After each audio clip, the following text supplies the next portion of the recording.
కామారెడ్డి జిల్లా ఆధ్వర్యంలో అన్ని మండలాలలో ఈరోజు రైతులకు ఆవేదన చెంది అన్ని మండల కేంద్రాలలో రైతు ధర్నా నిర్వహించడం జరుగుతుంది. ముఖ్య ఉద్దేశం ఏంటి అంటే ఒక 15 రోజుల ముందు అన్ని మండలాలలో ఎంఆర్ఓల ద్వారా కలెక్టర్ గారికి వినతి పత్రం ఇవ్వడం జరిగింది. వారం రోజుల ముందు కలెక్టర్ గారికి వినతి పత్రం ఇవ్వడం జరిగింది. కానీ ప్రభుత్వం నుంచి ఎక్కడ ఏం స్పందన లేని కారణంగా ఈరోజు రైతులందరూ ఆవేదన చెంది రోడ్డు ఎక్కాల్సిన పరిస్థితి ఈ ప్రభుత్వము రైతులకు కల్పించింది.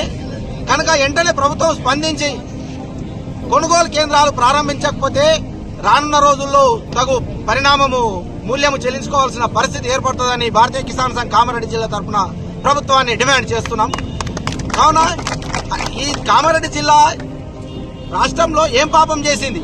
అటు నల్లగొండ జిల్లాలో 3 మంత్రులు, ఖమ్మం జిల్లాలో 3 మంత్రులు ఉంటే 14 కేంద్రాలు 15 కేంద్రాలు ఇచ్చారు. కొడంగల్ జిల్లాలో ముఖ్యమంత్రి ఉంటే ఆ చుట్టుపక్కల జిల్లాలన్నిటికీ 14, 15, 20, 30 కేంద్రాలు ఇచ్చారు. ఇక్కడ వేరే జిల్లాలలో మంత్రుల కాడాలన్నీ అన్ని జిల్లాలలో కొనుగోలు కేంద్రాలు ప్రారంభమైనాయి. మరి కామారెడ్డి జిల్లా ఏం పాపం చేసింది అయ్యా ముఖ్యమంత్రి గారు?